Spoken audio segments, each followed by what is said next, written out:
Okay, let's dive right into this explainer and take a one-way trip past the point of no return.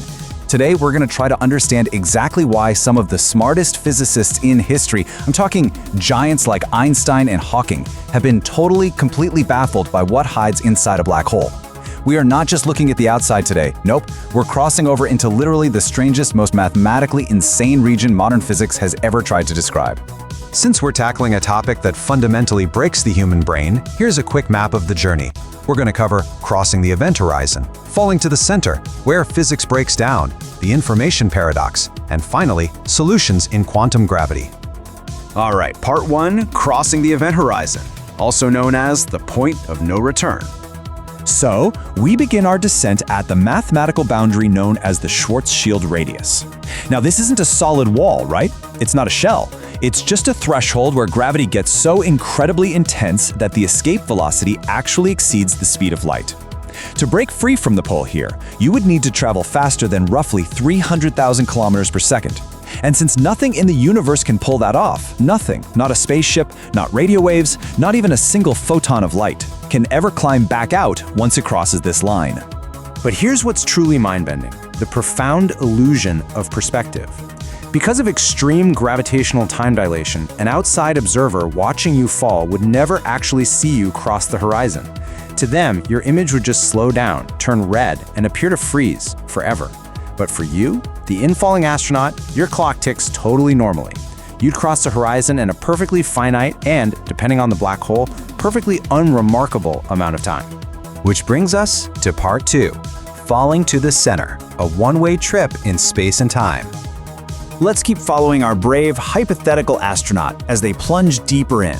Now, if you happen to jump into a small stellar mass black hole, gravity strength changes so rapidly across tiny distances that the pull on your feet becomes vastly stronger than the pull on your head. This forces you into spaghettification, which is a terrifyingly accurate name for a tidal force that destroys you instantly. But if you fall into a supermassive black hole, like M87, the horizon is so huge and so far from the center that you could actually cross it gently and safely. You'd feel entirely normal. Well, at least for a while. And this brilliantly illustrates the most genuinely alien feature of the black hole interior. Space and time mathematically swap roles. Let that sink in. Outside, you move freely in space, but time inevitably drags you forward. Inside the event horizon, moving radially toward the center becomes just as unavoidable as the forward flow of time itself. You literally can't fire your rockets to fly back out, because the singularity is no longer just a place in space. It is fundamentally in your inescapable future. So, let's look at part 3, where physics breaks down the singularity and the infinite. The crucial thing to understand here is that the universe itself isn't broken. It's our 2 most successful maps of reality that are broken. General relativity beautifully maps gravity as smooth and continuous, but it spits out impossible infinities when applied to the singularity. Meanwhile, quantum mechanics deals with tiny, grainy, uncertain scales. These 2 incredibly rigorously tested theories are mathematically incompatible when we force them to interact at a black hole's core. We're plunged into a sub-Planck scale environment, a space so unfathomably tiny that our current laws of measurement completely lose their meaning. It's fascinating to see how human understanding of this has evolved over time. You go from Einstein's intense discomfort with these infinite numbers back in 1915 to Roger Penrose proving their inevitability in the 60s, all the way to cutting-edge 2026 research. For example, physicist Francesco Di Filippo has published highly discussed mathematical scenarios exploring whether electric charge and Hawking radiation might actually prevent a true infinite singularity from forming in the first place. The debate is incredibly alive right now. Moving on to part 4, the information paradox, arguably the deepest puzzle in physics. This is where we have to ask, what actually happens to the specific quantum properties of the stuff swallowed up by this mathematical abyss? This brings us to a sacred rule of quantum mechanics called unitarity. Basically, this principle means that if you throw a book into a fire, the information about every single word on every page still theoretically exists in the smoke and ash. If you had an infinite computer, you could reverse engineer the fire and read the book again. The information is totally scrambled, sure, but it's never destroyed. But black holes? They presented a terrifying threat to this foundational concept. See, in the 1970s, Stephen Hawking proved that black holes aren't totally black. They leak thermal energy over vast stretches of time, Hawking radiation. This means the black hole eventually evaporates completely. But Hawking's math suggested this radiation was totally random and featureless. So, if the black hole evaporates into nothing but random heat, all the information about our astronaut or that book disappears from the universe forever. This flatly violates unitarity and caused an absolute crisis in physics. Thankfully, the math struck back. Around 2020, physicists using incredibly complex tools, often referred to as replica wormholes, calculated a mathematical lifeline known as the Page curve.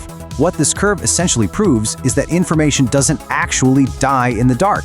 It does eventually leak back out in a highly scrambled form, encoded right within the Hawking radiation itself.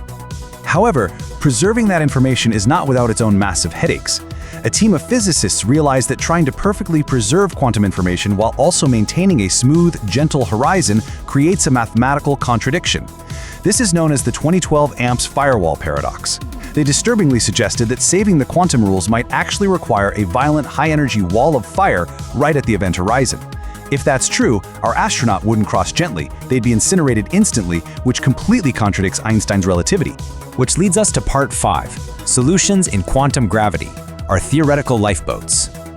To resolve these mind-bending paradoxes, physicists are racing to map that tiny sub-Planck scale territory with a unified theory of quantum gravity.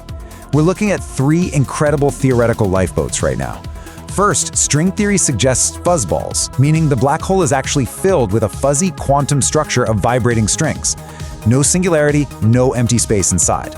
Second, loop quantum gravity suggests space is granular, creating a quantum repulsive pressure that bounces collapsing matter back out before an infinity can form. And finally, the holographic principle mathematically argues the entire 3D interior is perfectly encoded as 2D data right on the boundary of the black hole itself, acting kind of like a cosmic hard drive. Now, you might have heard that rotating black holes, known as Kerr black holes, create a ring singularity. This mathematically stretches the infinite point into a ring, which theoretically looks like a traversable wormhole to a whole other universe. But hold on, before you pack your bags. Nature seems to have a built-in defense mechanism called mass inflation. As energy falls inward, extreme blue shift effects cause the energy density to grow explosively, sealing off the portal with a chaotic, impassable barrier. Turns out, nature strictly enforces its own speed limits. I want to leave you with this really beautiful perspective from our source text. The singularity isn't just a terrifying void where physics gives up. Think of it as a locked, sealed door. We can calculate precisely where it is, but the contents remain hidden. It's testing the absolute limits of human understanding in real time, just patiently waiting for the day we finally find the right mathematical key to unlock it. With millions of these natural laboratories sitting out there in the depths of space, challenging the greatest minds on Earth, we have to end this explainer by asking one final question. When general relativity and quantum mechanics finally reconcile, and that door unlocks, what truly lies beyond the horizon? Thanks for joining me on this journey, and keep looking up.